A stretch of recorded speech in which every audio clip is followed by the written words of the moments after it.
अस्सलाम वालेकुम स्टूडेंट्स, उम्मीद है आप सब खैरियत से होंगे। क्लास 12 आज हम चैप्टर 16 का जो टॉपिक डिस्कस करने जा रहे हैं उसका नाम है एसी थ्रू कैपेसिटर। कैपेसिटर एक ऐसी डिवाइस है that is use to store electric charge. बल्कि ये कहना ठीक रहेगा कि capacitor is a device that is use to store electric energy. Students, इस लेक्चर को डिस्कस करने का मकसद ये है कि जब हम एसी सर्किट में कैपेसिटर को कनेक्ट करते हैं तो सर्किट में जो फ्लो होने वाला करंट और potential difference between the plates, इन दोनों के दरमियान हम रिलेशन देख सकें।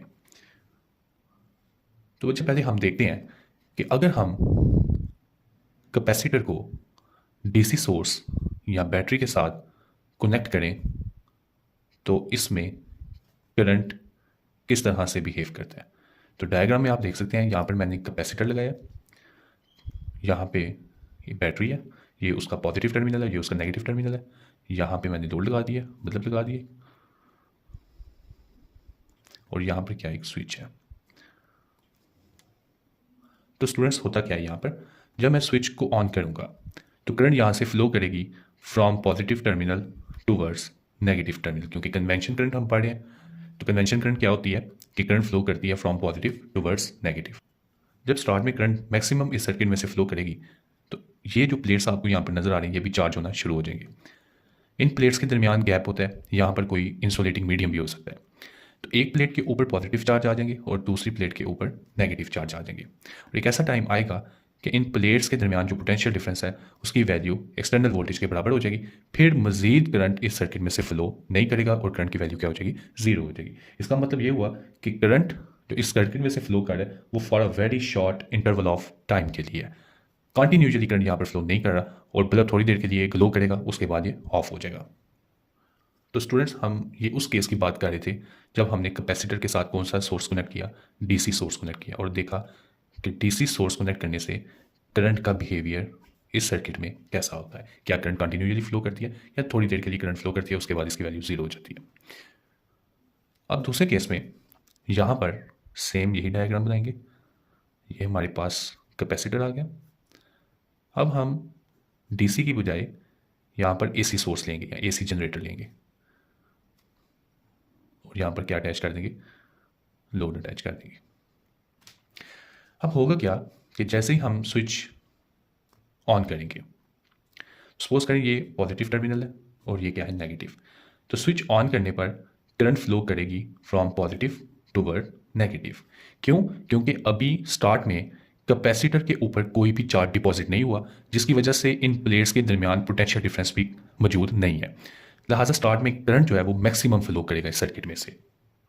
अब जैसे ही चार्ज इन प्लेट्स के ऊपर डिपॉजिट होना शुरू होंगे, यहाँ पर पॉजिटिव और यहाँ पर नेगेटिव चार्ज डिपॉजिट हो जाएंगे, तो आप जानते हैं कि यहाँ पर क्या क्रिएट हो जाएगा, पोटेंशियल डिफरेंस। जब यहाँ पर पोटेंशियल डिफरेंस क्रिएट हो जाएगा, पोटेंशियल डिफरेंस इंक्रीज हो जाएगा, तो एक वक्त आएगा कि फिर इस सर्किट में से कोई भी करंट फ्लो नहीं करेगा, करंट की वैल्यू क्या हो जाएगी, जीरो हो जाएगी। ये कब होगा? जब इन प्लेट्स के ऊपर मैक्सिमम चार्ज डिपॉजिट हो जाएगा और इन चार्जेस की वजह से यहाँ पर क्या क्रिएट हो जाएगा, पोटेंशियल डिफरेंस। तो यहाँ पर उस केस में उस वक्त करंट की वैल्यू क्या हो जाएगी, जीरो हो जाएगी।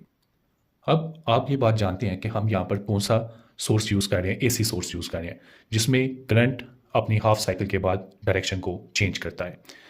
तो अभी यहाँ पर करंट ने अपना हाफ साइकिल कंप्लीट किया, अब करंट अपनी डायरेक्शन को रिवर्स कर लेगा। इसको आप कह सकते हैं कि ये फर्स्ट हाफ साइकिल है।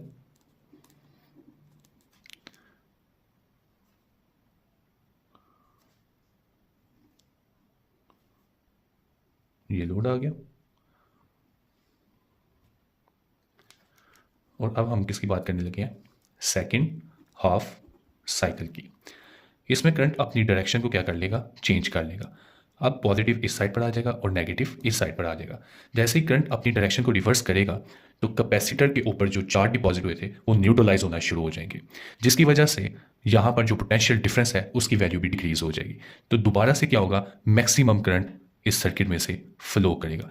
करंट की डायरेक्शन रिवर्स होने की वजह से कैपेसिटर के ऊपर जो मैक्सिमम चार्ज डिपॉजिट है वो न्यूट्रलाइज होना शुरू हो गए और न्यूट्रलाइज होने की वजह से यहाँ पर जो पोटेंशियल डिफरेंस क्रिएट हुआ था वो भी डिक्रीज होना शुरू हो गया। तो ये कब हुआ हमारे पास, जब करंट ने अपनी डायरेक्शन को रिवर्स किया। अब जब मैक्सिमम करंट इस सर्किट में से दोबारा फ्लो करेगी रिवर्स डायरेक्शन में, तो हमारे पास अब इस प्लेट के ऊपर पॉजिटिव चार्ज आ जाएंगे और इस प्लेट के ऊपर नेगेटिव चार्ज डिपॉजिट हो जाएंगे। तो पहले आप देख लें, पहले केस में क्या था कि यहाँ पर नेगेटिव थे और यहाँ पर पॉजिटिव। इस केस में जब करंट ने अपनी डायरेक्शन को रिवर्स किया तो अब इस साइड पर इस प्लेट के ऊपर पॉजिटिव चार्ज आ गया और इस प्लेट के ऊपर नेगेटिव चार्ज आ गया। तो स्टूडेंट्स दोनों कंडीशन में करंट कॉन्टिन्यूसली फ्लो कर रहा है और बल्ब भी क्या करेगा, ग्लो करेगा।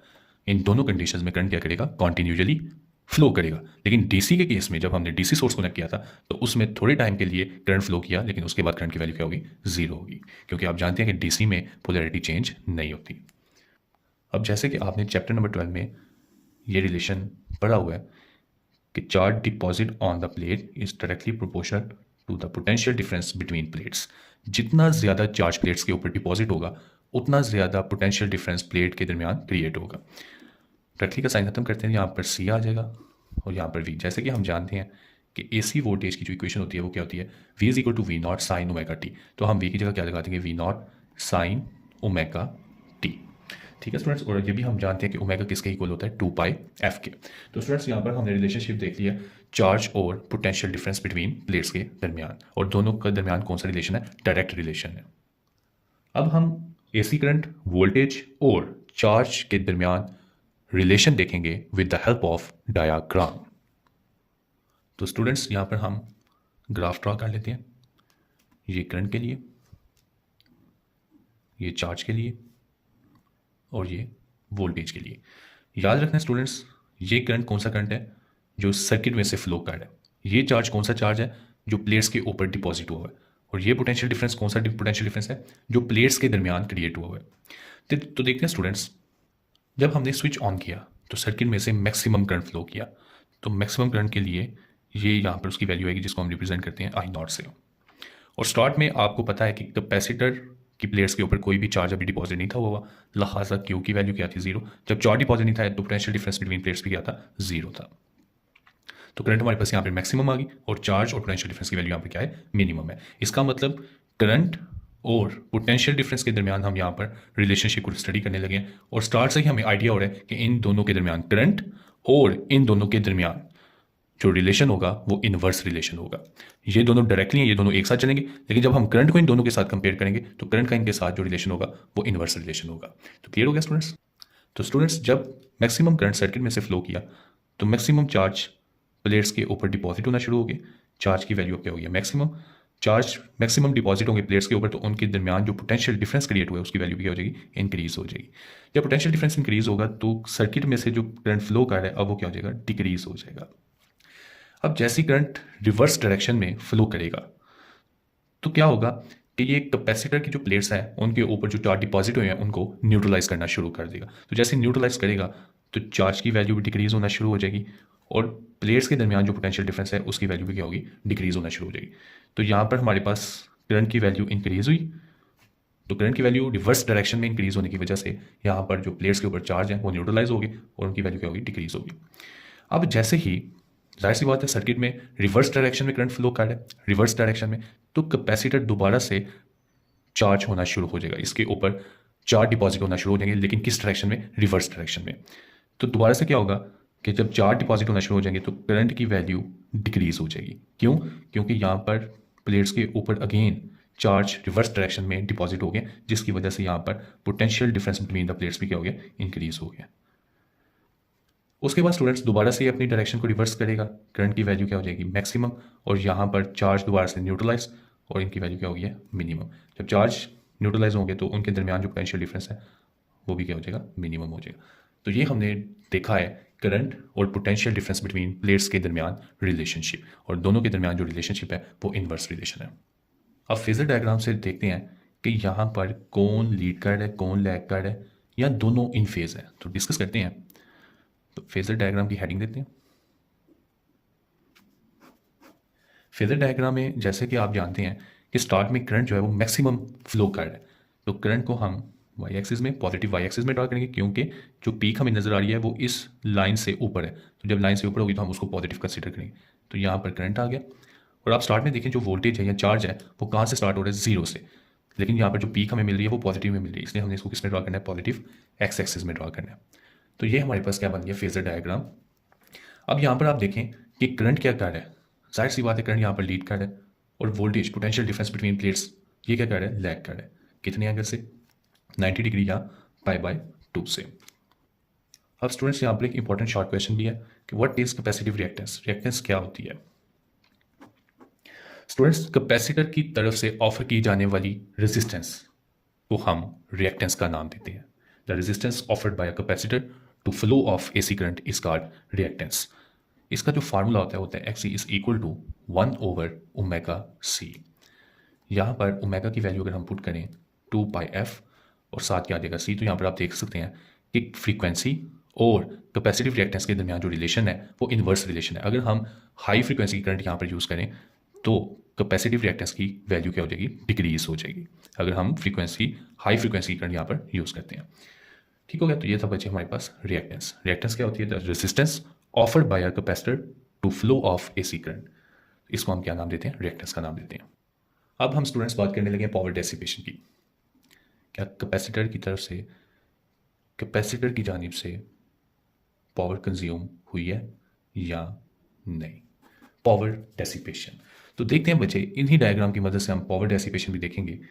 तो सबसे पहले हमारे पास यहाँ पर ज़रा गौर करें कि जब करंट की वैल्यू यहाँ पर ज़ीरो से आपको ऊपर पीक नज़र आ रही है, तो जब भी आप जानते हैं कि ज़ीरो वाली लाइन से पीक ऊपर की तरफ होगी तो उसको हम पॉजिटिव कंसीडर करते हैं, और अगर पीक ज़ीरो से नीचे हो तो उसको हम नेगेटिव कंसीडर करते हैं। तो जैसे कि हम जानते हैं कि हमारे पास पावर का फार्मूला होता है वोल्टेज मल्टीप्लाई करंट।